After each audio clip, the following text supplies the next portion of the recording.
Hello YouTube, thought I'd do a quick video here. If you've been following my YouTube channel, I've been doing some duty cycle testing. I built a custom duty cycle tester.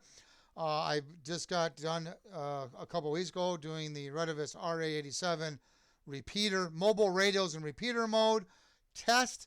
I did a 90% for almost 12 hours. It passed it. And then I started to do a 100% duty cycle test, and I made some errors on my part. Which I will be redoing that test here shortly. Once I pick a date and time, I will post that information. Now, during this, and I've been kind of testing things off screen to make sure I don't make the same mistake I did before I did the last live stream. I apologize for that. But nevertheless, if you pull the cover off that radio, the RT97 Retevis, you'll see a metal shielding component towards the back, and I got a picture of it here, and there is a part number that's on there. Now sometimes when they do this, that part number may be the metal shielding itself, but in this case it's actually the RF power module is what they call this. It's a circuit underneath here. Okay, this is what does the output. This is what gives you your 40 watts. Now when you buy this part, the part comes with this metal case. Okay. Now, if you are going to replace it, you just unsolder it. You take the screws out, which in this picture you can tell I have the screws removed that are to the right hand side and the left hand side. Now, when I do my temperature probe, and I tell you I have it touching the tab, what I mean by that is, if you carefully remove this metal casing, this is the output circuit, or like people like a chip, okay? But it's actually a circuit. And you can see the metal tabs here off to the right-hand side. Now, where I circled in red is what my temperature probe touches. Now, right now, my temperature probe moved because I took the metal case off. The metal case pinches or clamps my temperature probe onto the tabs of this output module. So I'm getting what they call is the T-case temperature reading. Now, if you download the data sheet, if you take the part number that is on here, you actually can get the data sheet. Okay? So if you download the data sheet, this is what you will get. Now, this is a 60 watt RF module, can do 60 watts. Now, I know what you're thinking. Well, if it's 60 watts, let's make it do 60 watts. Well, there's a kind of a catch to that.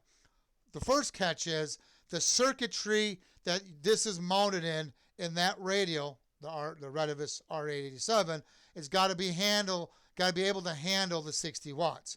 Whether it's the traces on the circuit board, whether it's any other components on there, got to be all rated for the 60 watt output. Now, I didn't really look at this closely when I did these pictures, so I'll have to look at it more closely, but that could be an issue if the rest of the radio is not meant for the 60 watts. Now, you're wondering, well, how do they adjust the wattage? Well, one possible way they adjust it is they may enter, they may be the firmware that's in the radio. Now, some electronic devices have what they call a service menu, which you press certain buttons, you hold them in, and a menu comes up, and it lets you go in there and tweak the like the RF alignments and all that stuff. Well, we don't know if this radio has that. Only Retevis would know that, or the company who actually made the radio. Now, there might be a setting in there that might let it be adjusted to do the 40 watts that this thing is adjusted for. So that's usually firmware, usually is where they have that setting. Now, sometimes if you have the firmware file, sometimes that can be modified also, but we don't have access to that, and I don't know if Retevis will even tell us that information. But sometimes you can tweak things that way with a service menu that's not available to the user. Usually is how they align these digital radios. Now, Some radios do have adjustments. I didn't look closely on this one. Like I said, I took these pictures a few days ago, and then I got the radio, everything all back in the rack, and I've been doing some other testing and making sure my everything is normal since I had an error in my last one. So now, with this data sheet tells us what the T case temperature should be or what to keep it under. So if you go to page 8, and there's some interesting things here that kind of tells you, it tells you how much torque the screws need to be. So if you go to page 8 here on this PDF file, and I'll post that link down below, it tells you there should be a thermal compound between the module and the heatsink. It needs to, how many, the M3 screw is recommended with the tightening torque of, all that good stuff. But if we scroll down here, and right here, if you look at this sentence right here, right there, for long-term reliability, it is best to keep the module case temperature, T case, below 90 degrees Celsius. So that tells me where my temperature probe is at. Theoretically, if I run this radio 150 degrees Fahrenheit, I should be okay. Should be. Now why I say should be, just because this component can handle that type of heat doesn't mean can the rest of the radio handle it. So now if you convert the 90 degrees Celsius, I believe, and I'm double checking it here, I apologize for this, I believe that is going to be 194 degrees Fahrenheit. That's pretty hot. That's a little hot, a little too hot for my likings, to be honest with you. So, but that don't mean the rest of the circuitry can handle that. So this is good to know. So when I do the 100% duty cycle test, I'm going to run the one fan on the top. We'll run it, and then if the temperatures get where I'm getting a little, not feeling fuzzy, or if my power wattage starts to drop, or if the audio quality goes down, I'll kick on the second fan, which is blowing on the heat sink. So with this data, now we can kind of know, okay, what's our limit for this chip? Now you can order this part and replace it. It looks like, according to eBay at the time of making this video, I believe it was like $30 plus shipping out of China, I believe.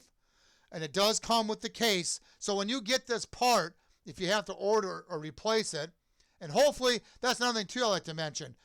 When a part fails in any type of electronic circuitry, sometimes it causes damage to other parts while it's failing. Sometimes. So if I burn this part up, will it damage the power supply that feeds the power to this part? Well, it could.